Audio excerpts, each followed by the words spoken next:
Le leadership du Maroc dans le domaine de l'immigration a été souligné hier, mardi, au Sénat italien à Rome, en présence de personnalités parlementaires et diplomatiques de premier plan. Lors d'une rencontre organisée sur la question des migrations et de la lutte contre le terrorisme, Ahmed Erzny, l'ambassadeur itinérant chargé des questions des droits de l'homme, a déclaré que le royaume aspire à devenir un modèle dans la gestion de la question migratoire. Après être passé par le statut de pays d'origine ou de transit à un pays d'accueil pour les immigrés, le Maroc a accumulé de nombreux acquis et réalisé des progrès remarquables dans ce domaine, a déclaré M. Erzny, notant que plus de 50 000 immigrés ont régularisé leur statut et bénéficié de programmes de soutien à la santé, éducatifs et professionnels. Selon lui, en réponse aux différents défis liés à la question de la migration, le royaume a pris des mesures exceptionnelles, notamment l'adoption de la loi 02.03 relative à l'entrée et au séjour des étrangers au Maroc et à l'immigration clandestine, et relative à la traite des êtres humains,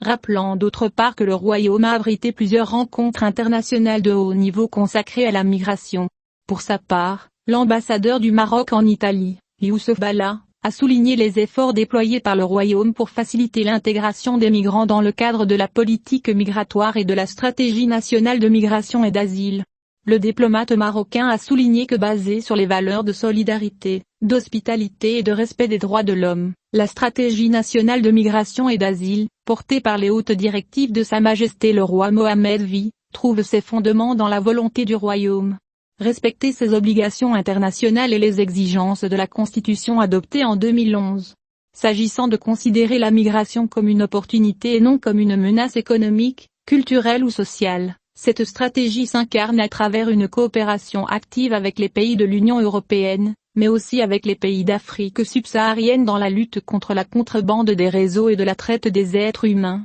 a ajouté M. Balla. Pour sa part, la juge Aïcha Al-Naziré, membre du Conseil national des droits de l'homme, a confirmé que la ratification de la loi 1427 sur la traite des êtres humains a fourni un cadre législatif nouveau et détaillé, en plus d'une série de réformes plus larges.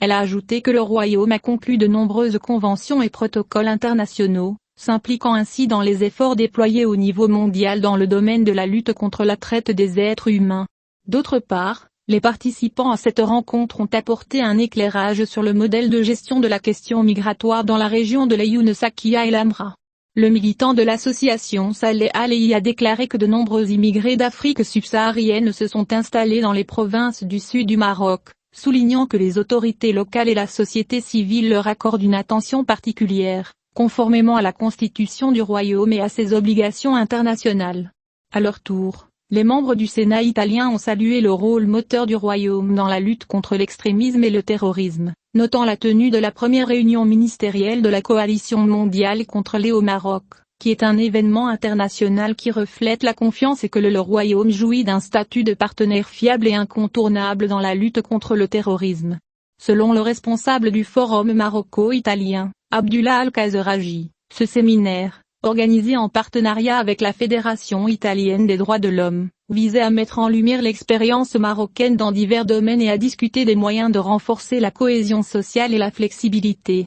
l'intégration effective des droits de l'homme, de l'égalité des sexes et de l'état de droit dans la réponse internationale au terrorisme et à l'extrémisme violent.